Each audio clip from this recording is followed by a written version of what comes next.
말씀 묵상으로 새롭게 한 주를 시작하는 사랑하는 교우 여러분, 오늘 하루도 주님과 함께 복되고 기쁜 날 되시기를 축복합니다. 오늘 우리는 사무엘서의 마지막 장인 24장을 마주합니다. 24장에서 다윗은 요압을 불러 단에서부터 브엘사바까지 이스라엘 공동체 전체를 통틀어 인구조사를 진행하라고 명합니다. 자신의 통치하에 있는 이스라엘의 세를 가늠해 보려는 다윗의 욕구가 고스란히 담겨 있었던 명령이었죠. 평생 전쟁터를 누벼 거칠기 그지없는 요압조차도 이 일이 하나님의 노여움을 부를까 두려워합니다. 그런데 다윗은 왜 이런 일을 진행하였을까요? 오늘 성경은 하나님께서 진노하셔서 이스라엘을 벌하기 위해 다윗을 격동시킨 것이라고 기록합니다. 일이 안 되려면 이상한 고집을 피워 잘못된 선택을 내릴 때가 있죠. 군인 요압도 눈치채는 일을 다윗 왕이 모르다니요. 고집스런 그의 재촉 앞에 요압과 장수들이 거의 10달에 걸쳐 전국을 돌며 인구조사를 마치고 보고서를 올립니다. 요압의 인구조사 보고서를 받아든 다윗의 마음은 기쁨보다 자책이 일어났습니다. 하나님의 백성을 개인 용병인 양 계수하고 뿌듯해하는 자신의 모습을 보았던 것이죠. 다윗은 내가 이 일을 행함으로 큰 죄를 범하였나이다. 내가 심히 미련하게 행하였나이다. 명확한 회개를 고백합니다. 명확한 회개만큼 징벌도 분명하였습니다. 다음날 아침 선지자 갓이 다윗에게 하나님의 벌을 제시합니다. 세 개 중 하나를 선택하라는 것이었죠. 첫 번째는 이스라엘에 7년간 기근이 임하는 것. 두 번째는 왕이 원수에게 쫓겨 3개월 동안 도망다니는 것. 세 번째는 사흘 동안 전염병이 이스라엘에 임하는 것이었습니다. 괴로운 선택이었습니다. 다윗이 이에 신음하였죠. 그렇습니다. 죄는 고통을 부릅니다. 죄인 자신뿐만 아니라 그와 연결된 이들을 함께 고통의 자리로 이끌어가죠.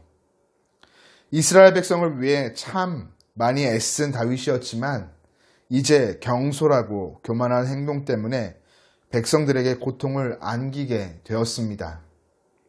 모든 선택이 다윗의 마음을 어렵게 합니다. 이미 사울에게 쫓겨보았던 다윗은 도망다니는 인생 앞에 몸서리쳤고 다른 선택을 하자니 백성들의 희생을 요구하였죠. 이에 하나님께서 결정을 내리십니다. 바로 세 번째 징벌인 전염병이었죠. 이스라엘에 전염병이 돌아 7만 명이 죽게 됩니다. 다윗의 명령대로 단에서부터 브엘사바까지 싸울 수 있는 인구를 헤아렸던 부하들은 이제 단에서부터 브엘사바까지 사망자를 계수해야만 했습니다. 사망자 카운트가 7만을 헤아렸을 때 하나님께서는 마음을 바꾸시고 재앙을 멈추십니다. 재앙 내리심을 여호와께서 뉘우치셨다 기록합니다. 이는 긍휼히 여기셨다라는 표현이죠. 죄를 미워하시고 심판하시는 가운데도 하나님의 속마음은 아프셨다는 것이죠. 애가 3장 33절은 주께서 인생으로 고생하게 하시며 근심하게 하심은 본심이 아니시로다 기록합니다. 하나님께서 뉘우치신 후 다윗이 뉘우칩니다. 백성을 치는 천사를 보았기 때문이죠. 자신의 범죄로 죽어가는 백성들의 모습을 다윗이 본 것입니다. 다윗의 입에서 자신이 무고한 백성을 죽음으로 몰아넣은 것을 시인하는 처절하고 애통한 고백이 흘러나옵니다.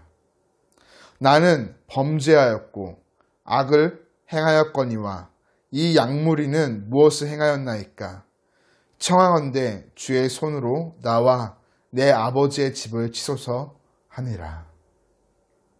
그렇습니다.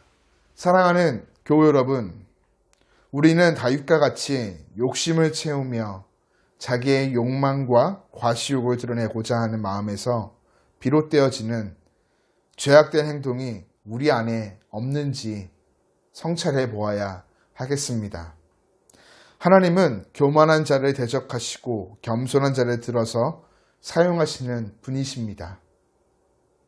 혹이라도 우리 안에 다윗과 같은 잘못이 있고 이를 통해 다른 사람들의 삶에까지 영향력을 미쳐 아픔과 손해를 입히게 되는 상황이 찾아온다면 이때 우리는 하나님 앞에 나아가 단호하고 명확하게 회개하며 은혜와 긍휼을 구해야만 합니다.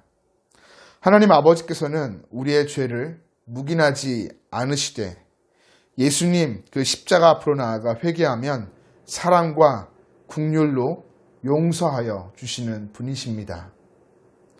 새롭게 한 주가 시작되었습니다.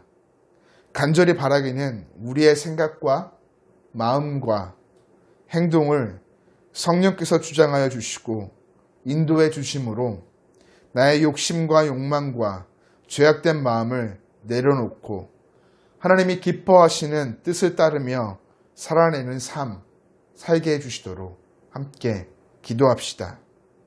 우리가 이러한 삶 살아갈 때 나와 내 주변의 많은 이웃들에게 선한 영향력이 흘러갈 것이며 이를 통해 모두가 함께 하나님의 사랑과 은혜를 풍성히 누리며 기뻐하는 날 될 줄 믿습니다. 이번 한 주 코로나19로 인해서 어렵고 힘든 시간들이겠지만 우리의 삶과 우리의 섬김과 우리의 사랑을 통해서 우리와 우리 주변에 있는 많은 이웃들 가운데 기쁨의 미소가 활짝 펼쳐지기를 간절히 축복합니다.